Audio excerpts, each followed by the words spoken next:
Bienvenidos, esto es Hoy Nos Toca la Noche y vamos a hacer un análisis de todo lo que transcurrió en el día de hoy a nivel político. Faltan pocas horas para que se puedan definir al menos las alianzas, que no están todavía definidas, pero sí tenemos dos fórmulas presidenciales que se ratificaron y se completaron en el día de hoy. Vamos a ver, ya conocíamos la fórmula Fernández-Fernández, Alberto como precandidato a presidente y Cristina Fernández de Kirchner como precandidata a vicepresidente. Pero hoy se confirmó una segunda fórmula que también se venía esperando en las definiciones, que era quién iba a ser el compañero de fórmula del actual presidente Mauricio Macri. Y se develó el misterio, no es alguien del radicalismo, sino que es alguien de Miguel Ángel Pichetto. Ya se venía mencionando en algunos momentos de toda esta trama electoral que lleva a la Argentina de aquí en el recorrido hacia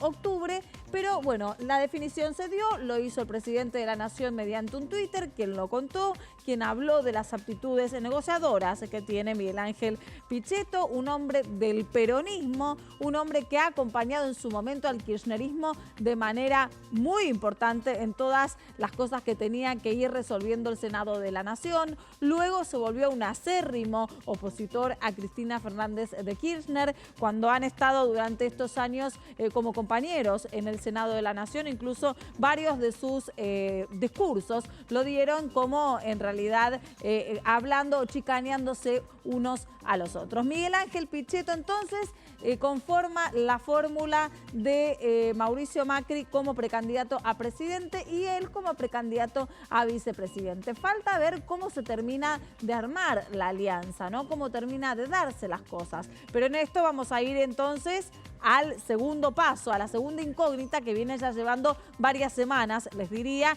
que es la situación de Sergio Massa. ¿Qué va a hacer Sergio Massa? ¿Qué es lo que va a suceder? Hoy se dio esta reunión también. Tenemos la foto en la que lo vemos, un Sergio Massa en el centro. ¿Quiénes lo fueron a visitar? Bueno, lo fueron a visitar precisamente los del Partido Justicialista, con Gioja ahí a la cabeza, dando un poco el mando. Sorprendió bastante que después, a la hora de hablar con los periodistas, nadie definió nada. Quizás están esperando todos a la gran foto del día de mañana, que al parecer van a tomarse un cafecito entre Alberto Fernández y Sergio Massa para terminar de sellar, o no, quién sabe, ¿no? Porque la Argentina realmente es una sorpresa. Y la incógnita, otra de las preguntas que todos nos hacemos, es qué es lo que sucede con Alternativa Federal. Si se va a disolver o no se va a disolver. ¿Qué es lo que va a pasar con Roberto Lavagna, con su consenso 19, que ahí nuclea al gen de Margarita Stolbizer, también a los socialistas de Santa Fe? ¿Qué va a pasar con Urtubey? ¿Qué va a pasar con Schiaretti?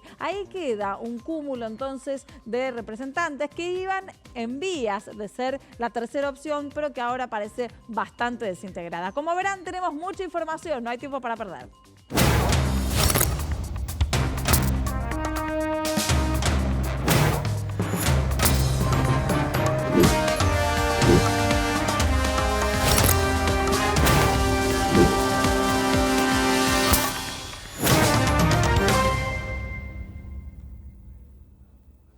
Estamos esperando cómo se van a definir finalmente las alianzas en este año electoral en la Argentina. Hay una danza de nombres y por lo pronto tenemos dos fórmulas presidenciales. Vamos a darle las buenas noches a nuestros compañeros. Nicolás Luca, buenas noches. Buenas noches, Diana. Hola, ¿cómo estás, Laura? Y vamos a darle la bienvenida también a Carlos Fara, que consultor político que nos está acompañando un poco para entender qué es lo que sucede en la Argentina de hoy, en esta Argentina que parece ser una caja de sorpresas cada 24 horas y que hoy tiene a Pichetto en el centro del análisis. ¿Quién es Pichetto? ¿Qué le suma Pichetto a Macri? ¿Por qué sí, por qué no Pichetto?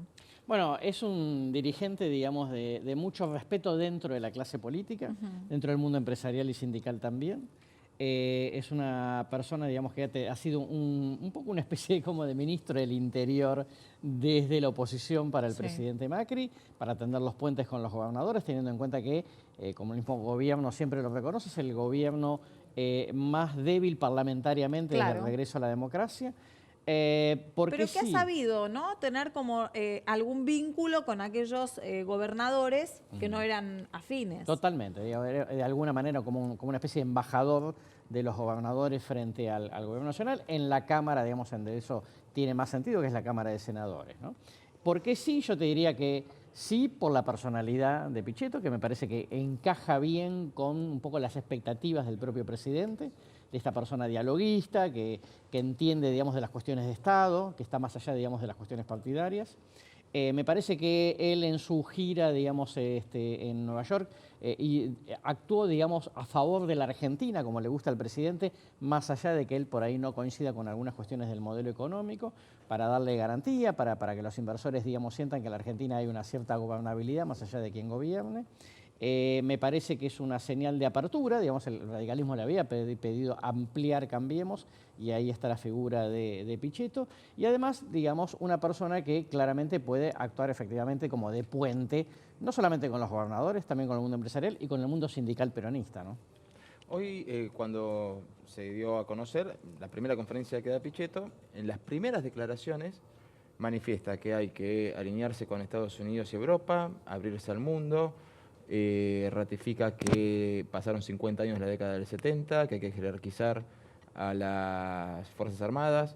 Más allá de que parecía un discurso 1991-92, sonaba como una forma de volver a atraer a ese sector que votó a Cambiemos en su momento y que por ahí no se alejó tanto por las cuestiones económicas, sino más por cuestiones políticas durante el año pasado.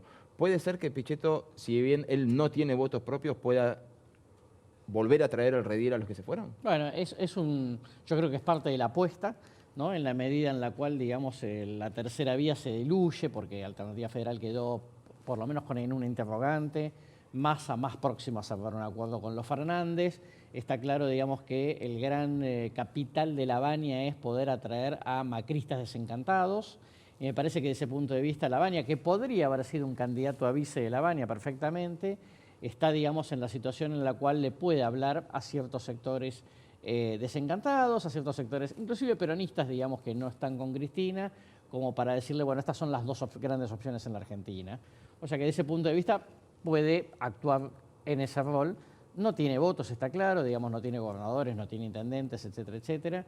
Y me parece, digamos, que después, bueno, queda un poco el interrogante respecto de si estas cosas que aparecen bien en los papeles, digamos, que son lindas, después terminan funcionando en la realidad, ¿no? Teniendo en cuenta que el gobierno fue un gobierno muy cerrado, ¿no? Muy encapsulado en la lógica, digamos, de acuerdos con el peronismo, no. Digamos, esto se lo ha negado a Monzó y a la política, a Frigerio, sistemáticamente, y sin embargo ahora, digamos, accede a incorporar, digamos, a la figura de Pichetto. Vamos a ver si después la convivencia se verifica en lo cotidiano, porque eso después también es complicado. ¿Usted cómo se imagina la convivencia?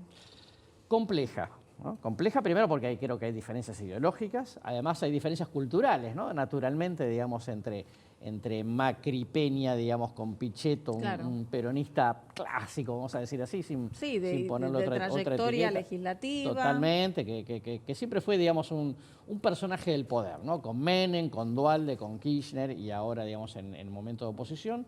Creo que va a ser complejo. Sospecho y quiero creer, digamos, que han conversado lo suficiente como para decir, más allá de las diferencias, nos unen los objetivos y entonces por lo menos, digamos, vayamos para adelante porque, digamos, es un poco como puede ser un antes y un después en la historia de la Argentina, ¿no? Es interesante, voy a chequear también con Laura, ¿no? El comportamiento de los mercados, el comportamiento de la economía, con una noticia en el día de hoy de confirmación del compañero de fórmula del presidente. ¿Qué novedades tenemos? ¿Qué datos tenemos, Lau? Tal cual, Diana. Bueno, mira, la verdad es que ya estaba bastante entrada la rueda cuando trascendió este tuit y los mercados reaccionaron muy, pero muy bien. Si vos ves la curva de lo que es la evolución de los bonos a las acciones, desde el momento en que se conoció el tuit, hubo una disparada, pero clarísima. Ahora, la respuesta fue muy inmediata. Sí, bueno, tiende a ser así. ¿Y sabés por qué? ¿Cuál es la explicación? Los mercados funcionan anticipando eventos. Anticipan un determinado escenario, lo descartan, lo dan por descontado y entonces lo incorporan a los precios. Este era un evento que no estaba descontado, que fue realmente sorpresivo, fue una movida muy audaz. Por eso es que vimos una reacción tan inmediata y tan clara. Bajó el riesgo país 9%, estamos de vuelta abajo de los 9.000 puntos. Hubo De una 900 suba puntos. de 900 puntos, perdón. Hubo una suba de 5% del Merval. Los ADRs, que son los ADR, son las acciones argentinas que cotizan en Wall Street. Bueno, subas de hasta 18%. En este contexto, y aclaremos algo, porque tampoco vamos a darle todo el mérito a Pichetto. El dólar estuvo muy tranquilo, bajó, de hecho quebró la barrera de los 46 pesos, pero no tuvo nada que ver porque la jornada cambiaria ya había terminado para cuando se conoció el tuit. Así que en materia de dólar no podemos... Pero Carlos, a mí lo que me interesa preguntarte es ¿qué lectura haces vos de esta reacción, no sé si eufórica, pero casi eufórica ante la noticia? Bueno, tengamos en cuenta, digamos, que vamos a decir así, el poder económico le venía pidiendo al presidente hace mucho tiempo un esquema de consensos, ¿no? Con la oposición, un gran acuerdo nacional, etcétera. Me parece que el haber incorporado, digamos, a Pichetto interpretan que van a salir. Tenemos una pequeña dificultad con tu micrófono, pero bueno, mientras vamos a ir analizando todos los conocimientos que tuvimos hoy a nivel político, porque las definiciones se van dando y en este sentido también hubo repercusiones, Nicolás, repercusiones en las redes sociales y repercusiones también de diferentes personas que fueron hablando. Pero hay un punto que me interesaría que me cuentes y es, ¿qué pasa con todos aquellos dentro del espacio de Cambiemos que han criticado mucho y muy duramente a Miguel Ángel Pichetto? Bueno, dentro del espacio de Cambiemos lo que más... hubo dos reacciones diversas, ¿no? Primero, Carrió guardó silencio durante un par de horas, terminó hablando ya cuando estaba todo cocinado. Mientras Pichetto estaba dando la conferencia de prensa, todos Cambiemos estaba tuiteando. Carrió pareciera que fue la única que escuchó a Pichetto hablar y desde recién cuando terminó de hablar Pichetto tuiteó diciendo algo así como, al menos él no fue golpista, saludando como diciendo, bueno, está bien, que venga. Es algo obvio que con Carrió fue hablado esto antes de ofrecérselo a Pichetto por razones obvias, si no en este momento Carrió estaría en llamas incendiando todo. A mí me llamó la atención igualmente, pensé que estaba Carrió hablado. iba a ser Ya estaba una piedra en el camino. Laura Alonso hizo lo que no se debe hacer nunca, salió a borrar tweets. Nunca se debe hacer eso porque en Internet nunca nada se puede borrar permanentemente. Están las capturas, está el web archive, están los HTML. Salió a borrar tweets y alguien enganchó borrando tweets porque salieron todos a buscar los tweets y hubo uno que quiso levantarlo y justo le aparece tweet borrado y ahí la escracharon. Fernando Iglesias recientemente dijo que él trabaja con peronistas hace tiempo. Obviamente Iglesias es una persona que ha escrito un libro que se llama directamente Es el peronismo estúpido. Es un tipo abiertamente antiperonista, pero obviamente cuando él dice he trabajado con peronistas en la legislatura durante tanto tiempo, se refiere obviamente a Monzó, pero también se refiere a las autoridades del gobierno de la ciudad, se refiere a autoridades, a ministros del gobierno nacional, personas que tienen origen peronista. Él bancó la parada, no borró nada, dijo, bueno, me hago cargo, no estoy de acuerdo, encima dijo, me pareció muy sensato, es la decisión del presidente y la respeto y la acompaño. Carrió no borró nada, Laura Alonso borró, quedó en offside, y fueron las distintas reacciones. Después, obviamente, todo el oficialismo salió a aplaudir, a excepción de Fernando Iglesias, que sí tuvo su reparo. Ya tenemos micrófono para Carlos, ¿no? Entonces, bueno, un poco analizar esto, la parte económica y la parte de las repercusiones. Sí, un poco lo que decía era, el poder económico le venía pidiendo, digamos, al presidente como grandes consensos como para que mantener, digamos, la gobernabilidad frente al ajuste y el ajuste, digamos, más allá de que cambie el próximo gobierno de signo político. Me parece que ese punto de vista, digamos, es lo que genera la explosión. Creo que es algo de lo que el presidente trató de buscar con este anuncio. Vamos a ver, digamos, cómo pasa los próximos días, digamos, ¿no? Porque después la economía real obviamente canta, digamos, la cuestión, cómo evoluciona el índice de inflación, sí, etcétera. Disculpa, Carlos, a propósito de lo que estás diciendo. En el mercado muchos operadores hoy insistían en esto de que esta fórmula garantiza gobernabilidad.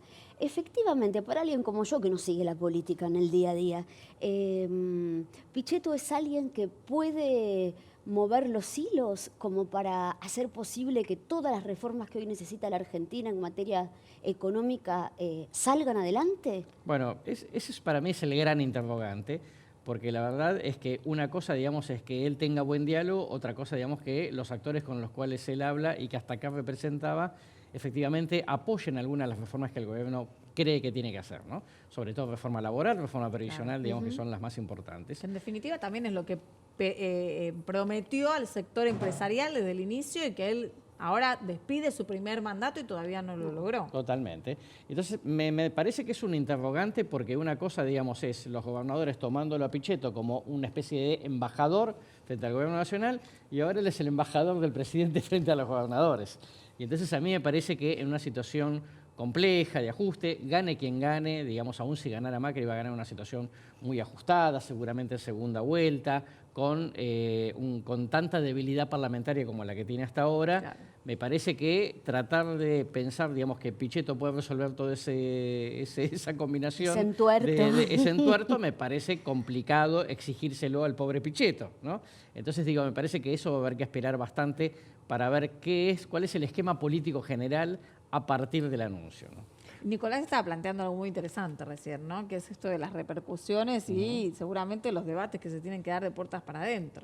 Totalmente así, porque obviamente, digamos, acá la cuestión es públicamente, el presidente del radicalismo, Cornejo, dijo, bueno, nosotros pedimos, y efectivamente el presidente va en esa línea, pero la verdad es que estaban esperando otra cosa, que estaban esperando un vice radical y que estaban, aun cuando le respeten a Pichetto, digamos, y que ya había nombres y apellidos y había perfiles, digamos, que habían escogido para eso, ¿no?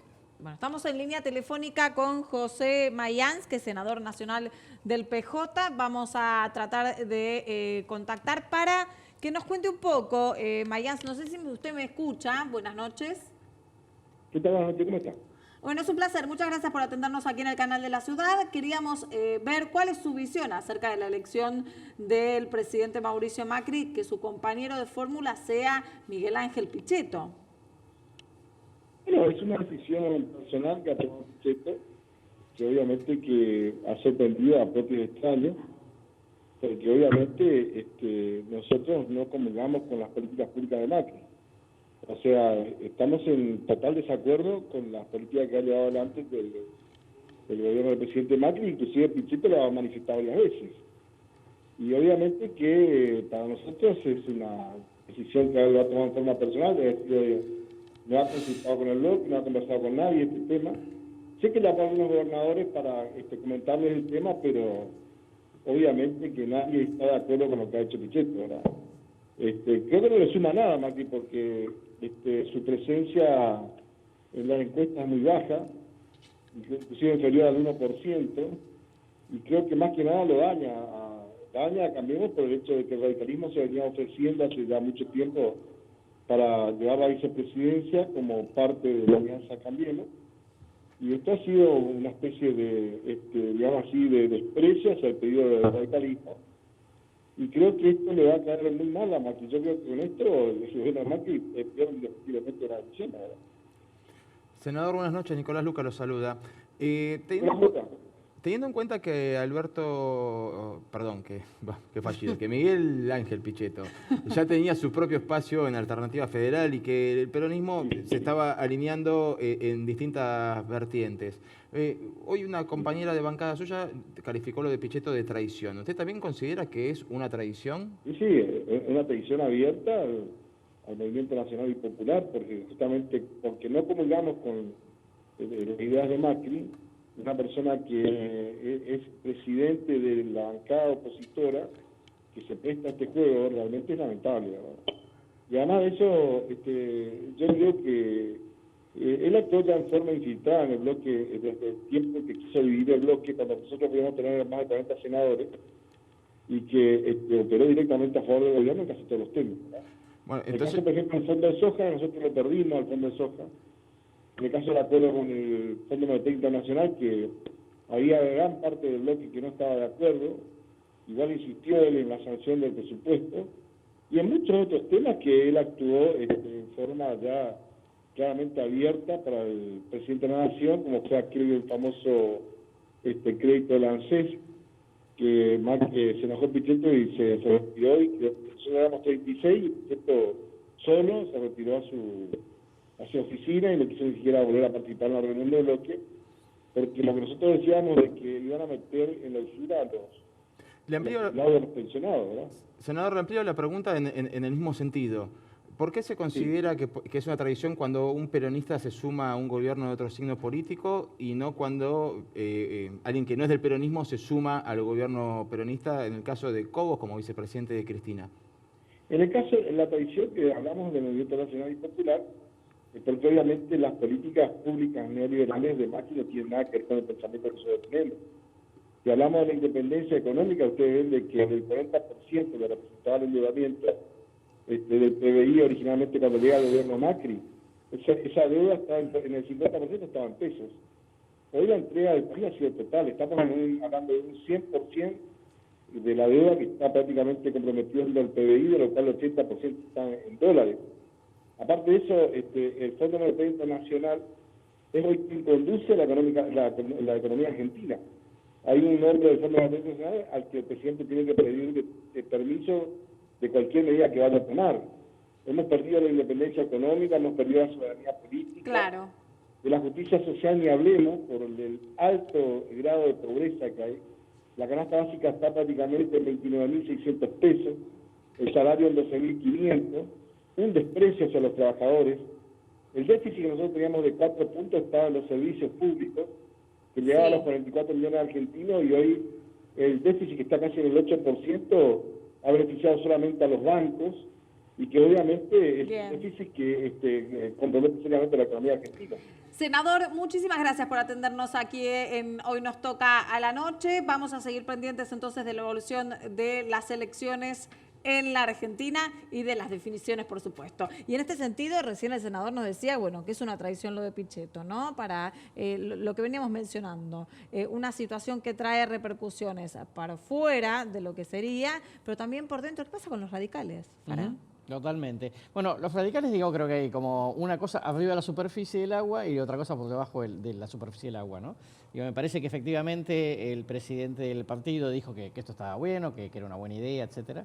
Me parece que por debajo del agua, digamos, hay mucho malestar por el hecho de que había casi una promesa de que efectivamente, digamos, el candidato a vicepresidente iba a ser del radicalismo, una mujer, etcétera, etcétera, del interior. Bueno, habían hablado de Lustó también. Exactamente. Con lo cual, digamos, me parece que esto no termina acá totalmente, porque después, más allá, digamos, de los acuerdos políticos que haya, me parece que el radicalismo va a tener que sentir de parte del presidente algunos compromisos como para contenerlos y motivarlos a que militen, ¿no? La fórmula que no incluye radicales de cara a la presidencial. Y puede haber, podemos vaticinar que si esto lleva a una definición de balotaje o de en primera vuelta. A ver, me parece que hoy la llave la tiene Sergio Massa, ¿no? Efectivamente, digamos, el perfil de Sergio Massa, no importa, digamos, si tiene 5, 8 o 10 puntos, es un perfil fundamentalmente anti-Macri y que en la opción, digamos, Macri-Cristina preferiría Cristina. Y desde ese punto de vista, digamos, lo que hoy tiene Massa saliendo de la grilla, es más probable que se corra, digamos, a la fórmula de los Fernández y por lo tanto le permite a los Fernández pensar en que pueden ganar en primera vuelta. Pero claro, eso es en teoría, ¿no? Después vamos a ver qué pasa, digamos, teniendo en cuenta cuánto se diluye o no la Baña en el medio de esta polarización y si eso vuelve a fortalecer un poco, digamos, la fórmula de Cambiemos o como se llame, para que pueda, digamos, existir la posibilidad concreta de la segunda vuelta, ¿no? En caso de que Massa termine cerrando con el kirchnerismo, uno piensa que lógicamente los votos no son transferibles, ¿no? Si ese 5% es antimacrista pero quería ir con Cristina y Fernández, ¿no se habrían ido ya? Bueno, ahí, digamos, es una buena pregunta porque está claro que hay un 40% de la gente que preferiría no caer en ninguno de los dos polos. Yo sé que después, digamos, está la realidad concreta, es decir, ir a votar, digamos, a alguien de tercera vía que no tiene mucho apoyo, digamos, lo más probable es que te termines como corriendo hacia alguno de los dos polos. Pero hasta acá, digamos, si mantenía los 5, los 8, lo que sea, es porque efectivamente hay gente que dice, mira, yo prefiero estar con Massa, si no me queda otra voy a ir a uno de los dos lados, ¿no? Y esto es lo que estaba pasando hasta acá, y por eso, digamos, no se estaba produciendo una especie de polarización temprana. Claro, ahora, digamos, entre la fragmentación de la tercera vía, la Baña, que está en una situación política un poco raquítica para mi gusto, Massa, que está más proclive a cerrar, y Urtubey, que no sabemos, Pichetto, digamos, está con el presidente y no sabemos qué pasará con Schiaretti, que se fue de vacaciones, me parece que más de uno que pensaba votar a la tercera vía dice, bueno, si hay que votar por dos, entonces empiezo a optar por alguno de estos polos, digamos, aunque no me gustaba previamente. ¿Pudo ver la masa hoy? No, la verdad que no lo vi, lamentablemente no lo Entonces pude no ver. le puedo preguntar Bueno, cómo no lo vio. dijo mucho tampoco. No, por eso quería la opinión si lo vio golpeado o no. No, pero, prometió una conferencia de prensa y habló un minuto y medio. Lo vi por leí las repercusiones de los medios. No, teniendo en cuenta, digamos, las características del personaje, no me parece que sea un personaje golpeable. Me parece que es duro de matar, digamos, ¿no? Si uno mira lo que pasó en el 2015, que estuvo a punto de no presentarse porque se le escapaban todos, y después fue el tercero más votado de la historia argentina, yo diría que me parece que es un personaje curtido para estos golpes, ¿no? Ahora, constantemente uno piensa en si el compañero de fórmula le aporta datos y más que nada votos a quien es candidato a presidente. En su momento se habló con Cobos y Cristina, después también incluso fue Michetti como compañera de fórmula en la ciudad y también a la presidencia. En este sentido tenemos dos fórmulas. Fernández, en el que la vicepresidenta tiene los votos y Alberto no aporta votos, aporta sí tejido político. Por el otro lado, ahora tenemos a Macri, Pichetto, en el que Pichetto no aporta tampoco ningún voto. ¿Cómo se puede ver y analizar esa situación? Mira, lo que yo coincido contigo, digamos, los vicepresidentes, salvo yo te diría el caso de Chacho Álvarez, Claro. con De la Rúa, que mucha gente dice, yo lo fui a votar a Chacho, pensé que no me gustaba De la Rúa, te diría que en general después el resto de la gente vota al presidente, no al vice, eso en primer lugar. Pero es cierto que el vice como que te complementa la escenografía. Te sube los puntitos, aunque te completan la escenografía, ¿no? Es decir, Cristina dice, bueno, vamos a hacer una especie de concertación plural, entonces viene un radical, Claro. ¿no? O Scioli, digamos, para ablandar un poco, digamos, esa cosa, digamos, demasiado política y ideológica del propio Kirchner, o, digamos, la situación, digamos, de Michetti tratando de humanizarlo a Macri. Me parece que en este caso, es decir, él tenía que dar una señal de apertura hacia los gobernadores, el peronismo, etcétera, y el mundo exterior más el mundo empresarial, viene bien la figura de Pichetto. Lo cual no significa, digamos, que eso te vaya a significar votos, como tampoco a Alberto le significa votos a Cristina. Los votos son de Cristina, no se modificó, digamos, desde ese punto de vista la intención de voto, pero son señales políticas, ¿no? Y para eso, digamos, están hechas las fórmulas. ¿Fue una decisión tardía la del gobierno de anunciar quién va a ser el compañero de fórmula de Macri? Mira, no sé si tardía porque en realidad podría haber sostenido la expectativa, ¿no? También. Y anunciarlo, digamos, el 22 o antes del 22 para anunciar candidaturas. Lo que me da la impresión, digamos, es que pensar en Pichetto que atraiga, digamos, políticamente, me parece que era un Pichetto más importante hace 2 meses atrás que lo que es ahora, Claro. que ya no es ni el embajador de la Baña, ni el embajador de los gobernadores, y como dijo el propio senador Mayans, lo más probable, digamos, es que el bloque de Pichetto se empiece a disgregar en estos días y que tengas una buena foto hoy y en los próximos días empiece a tener un Pichetto deslucido, ¿no? Que entonces es un Pichetto más solo, digamos, no es un Pichetto con apoyos. Entonces la pregunta es, ¿se hicieron estos cálculos? Para mí, digamos, existe, digamos, ahí el interrogante respecto de si los cálculos políticos estuvieron realmente bien hechos, ¿no? ¿Ganó Frigerio o ganó Peña? Es una buena pregunta, porque yo no me imagino, digamos, que Macri tome estas decisiones sin que Peña las comparta y sin que Jaime Durán las comparta, digamos, que el colega obviamente tiene mucha incidencia en este sentido, que pasaron, digamos, de una situación de pensar una específica, digamos, personalidad radical para incorporar en la fórmula, mujer del interior, pro aborto, etcétera, a incorporar, digamos, a Pichetto, que era, digamos, no por Pichetto, sino que la idea de contaminar a Cambiemos con el peronismo, digamos, era como palabra prohibida. Me gustaría saber, digamos, un poco más de cómo fue tomada la decisión antes de opinar. La verdad es que te diría que tampoco creo que haya ganado el ala política, ¿no? En el sentido de que si hubieran decidido esto, lo hubieran tenido que decidir mucho antes.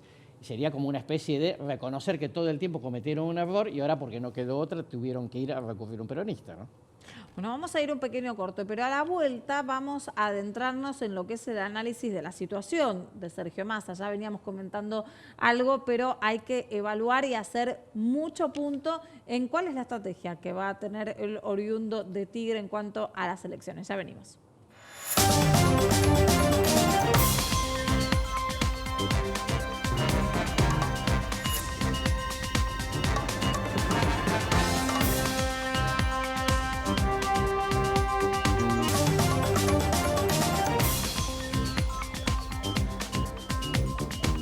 lo que va a pasar con Sergio Massa? Es la pregunta de todos, porque el domingo lo invitó a Alberto Fernández a tomar un café, pasó todo el lunes, el café no se lo tomaron, está terminando el martes y del café no hay novedades, aparentemente podría ser en el día de mañana. Un café con Se Alberto enfrió Fernández bastante, ¿no? y Sergio Massa, ¿eso qué sería? ¿Sellar directamente el pase de Massa al peronismo de vuelta? Bueno, digo, viste que lo más importante en política es la foto, ¿no?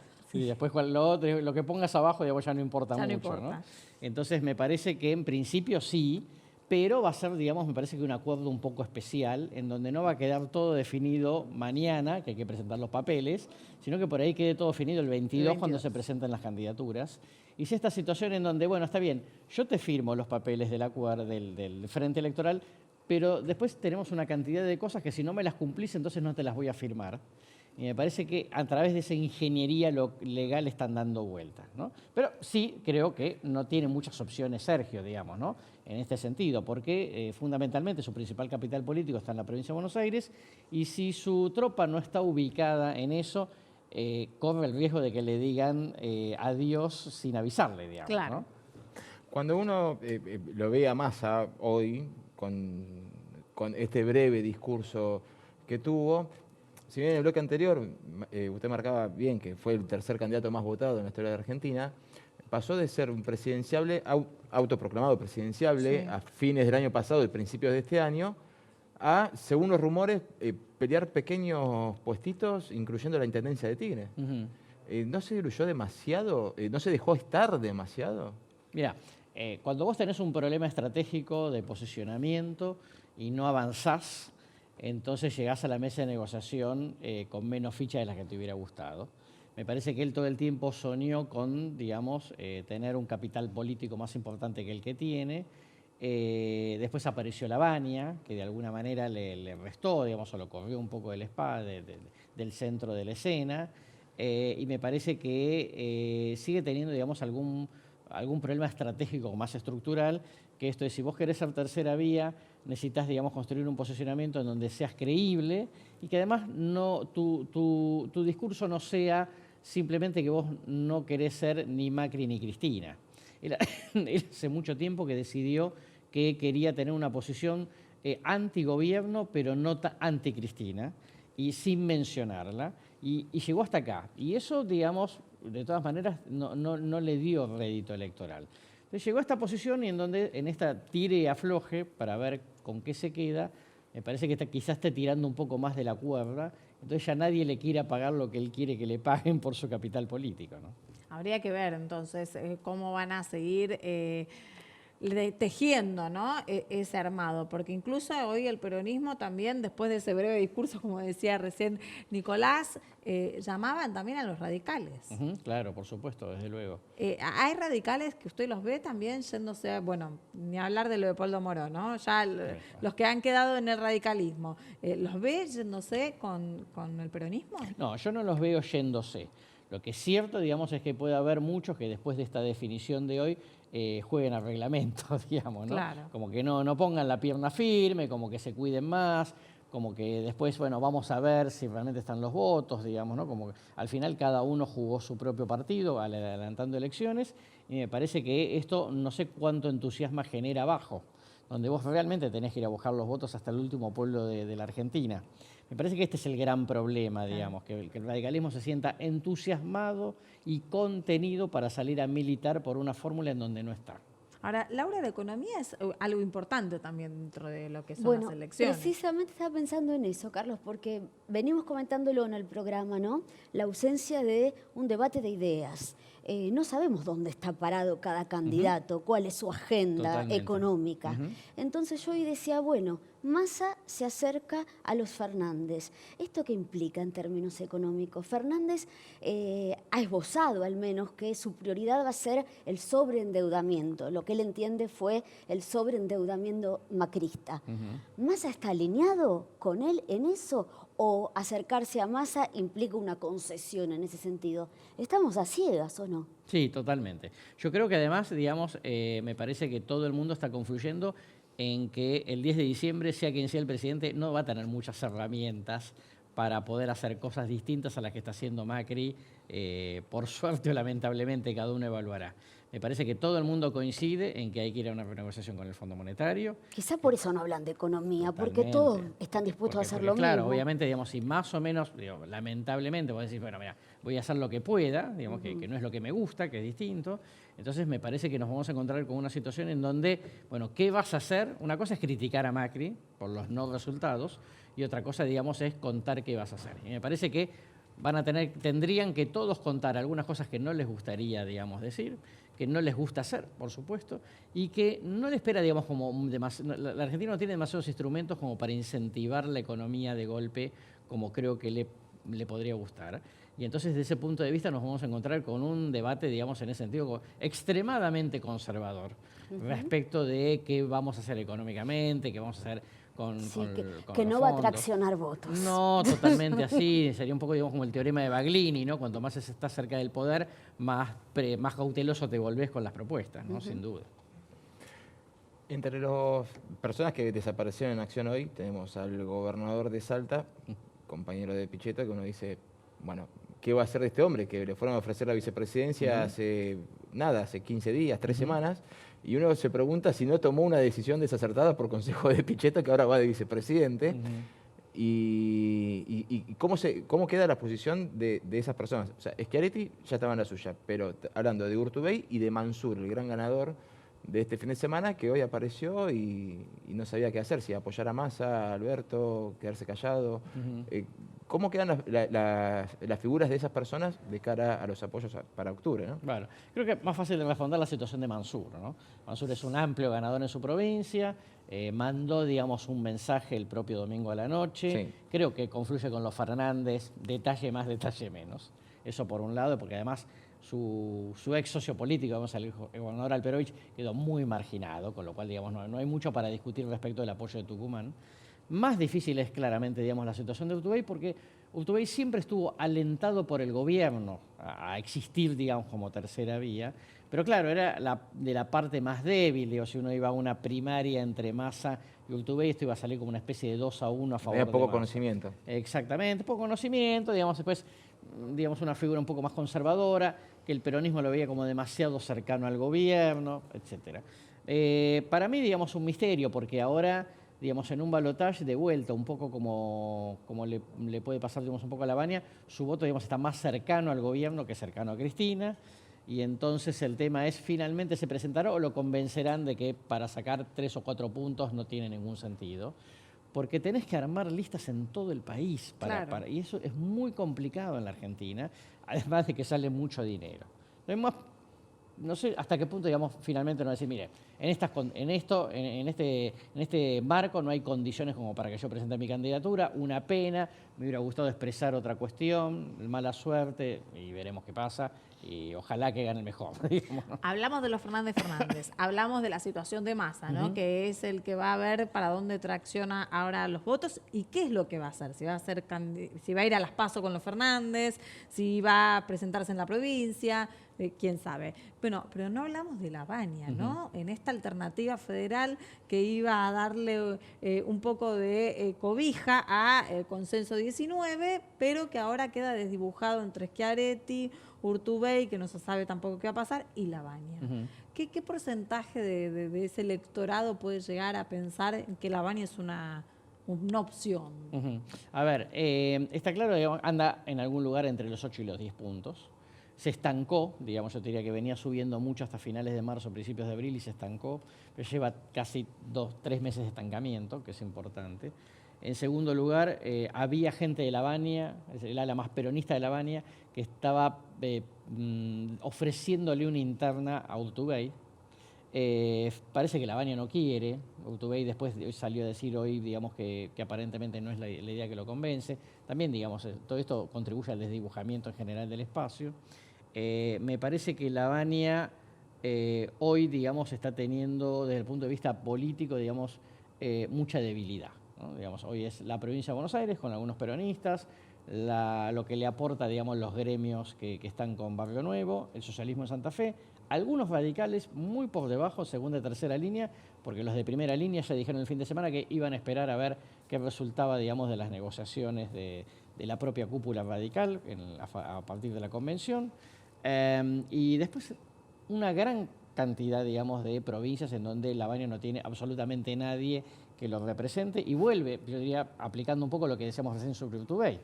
Entonces, me parece que es algo que nació con fuerza, que está debilitado, pero que él fundamentalmente era el gran candidato para captar macristas desencantados y que más de uno desencantado puede decir, bueno, a mí me gustaba Lavagna, pero la verdad es que en estas circunstancias no sé si no es tirar el voto. Y entonces, digamos, la fuerza polarizadora, a partir de lo que charlábamos de Pichetto, termine, digamos, de licuar también a Lavagna, que creo que se va a presentar de todas maneras, mañana presentará los papeles, pero que no tendrá, digamos, como ya la fuerza interesante como para poder captar buena parte de esa tercera vía. ¿Todos ¿no? jugaron a la polarización?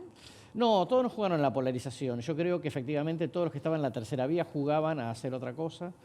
Creo que todos imaginaban otra situación, digamos, Alternativa Federal pensó que finalmente Lavagna decía que no iba a haber una primaria para negociar y Lavagna pensó que dice, todo el mundo le planteaba una primaria para en realidad encolumnarse detrás de él. Ninguna de esas situaciones pasó. O sea, Lavagna pensaba tres cosas.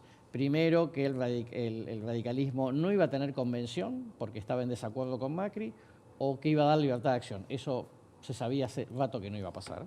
Segundo, que Schiaretti iba a encolumnar a los gobernadores peronistas que se sacaron la foto en diciembre atrás de él. Eso tampoco sucedió, mucho menos después del anuncio de los Fernández. Y la tercera cuestión era que el socialismo iba a tener un gran triunfo en Santa Fe, cosa que nos vamos a enterar este sábado. Pero en todo caso, si tiene un triunfo, digamos, en Santa Fe, tampoco, digamos, es la panacea, digamos, como para fortalecer políticamente. De manera que, como todas esas hipótesis se diluyeron, digamos, lo de Lavagna quedó, lamentablemente, digamos, desdibujado, porque había un montón de gente que tenía alguna expectativa de tercera vía. La demanda existe. No digo que no la pueda capturar, pero me parece que en estas condiciones es más difícil de seducir. Rápido, antes de cerrar, la polarización entonces, ¿a quién beneficia? ¿A los Fernández o a Macri Pichetto? Bueno, a ver, digo, fundamentalmente a los Fernández, porque están próximos a poder ganar en primera vuelta, se acuerdan con Massa, menos, digamos, a Macri, que Macri apostaba a la polarización en segunda vuelta y ahora, digamos, es como si te tuvieras que preparar ya, digamos, como poner el piloto para la lluvia porque la lluvia se anticipó. Bueno, veremos cómo sigue entonces la serie, ¿no? Muchas gracias por haber estado con nosotros. Un placer enorme. Vamos a un corte y enseguida regresamos aquí en Hoy Nos Toca la Noche.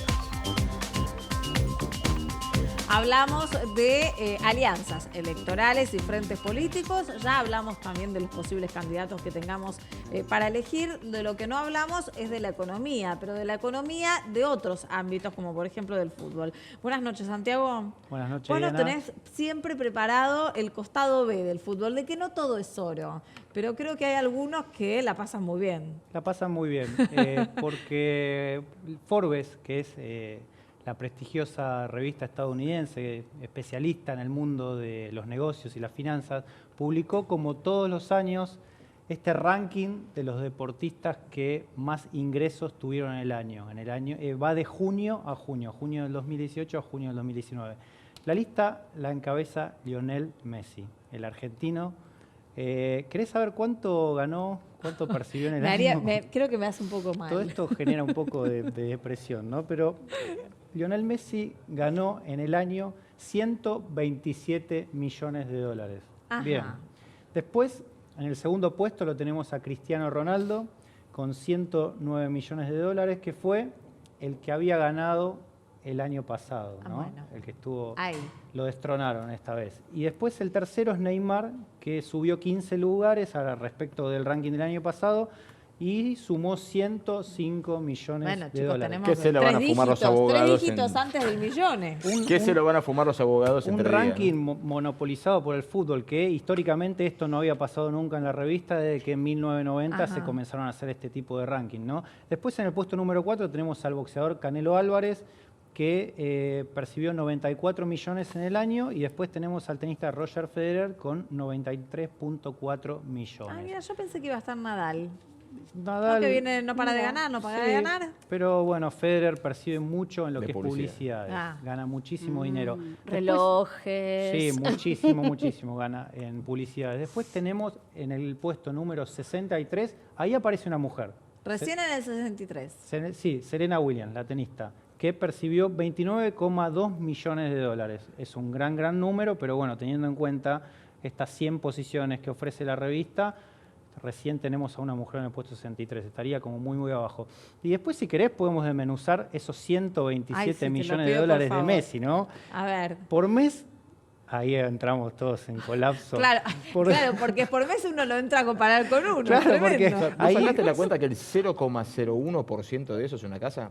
Sí, no, es increíble. Por mes, el muchacho Messi gana 10 millones y medio de dólares. O sea que vendría a ser su sueldo. Su sueldo Claro, mensual claro. es de ¿Qué 10 harías con millones 10 mil? 583 ¿Cuánto? Ya no me 10 pierdo. millones 583 mil dólares. ¿Qué harías con 10 millones 583 Me mil desmayo, dólares? si sobrevivo me la doy en la pera y me llevo los No, 40. voy nuestra especialista en economía. ¿En qué invertimos 10 millones? Cartera diversificada. No, primero una linda casa, un lindo auto. Para que entren las carteras. Vos, Y después mirá. la cartera Y diversificada. después los intereses. Mirá este número, por semana 2 millones 645 mil dólares, por día 377.976 dólares. O sea, por día te podés comprar día. un muy buen departamento en una Por hora, muy buena Diana, zona. por hora 15.000 377.000. 377.976 Está por día y calculando. por hora 15.749. Hagamos Pará, dólares. dólares. Chicos, no piensen que esto O sea- es pesos, ¿eh? No, estos son dólares. O Pensá sea, que 262 Sí, sí. dólares por minuto. Claro. ¡Divino! Sí. No, No está pensando si hacer un plazo fijo, Messi. no. En lo Hacé- que llevamos charlando esto ya hizo 5.000 dólares. No, olvídate, mientras vos estornudás y te limpias la nariz, el tipo ya es millonario. Mientras Messi duerme, hagamos de cuenta que duerme 7 horas, no sé, factura 110.000 dólares, se compró un 2 ambientes, es increíble. Bueno, vamos a entonces ver cuando dormimos nosotros cuánto ganamos, ¿no? Bueno, buenas noches, chicos. Muchísimas gracias. Nos vemos mañana, ¿eh? Aquí a las 23 en el canal de la ciudad hacemos Hoy Nos Toca a la Noche.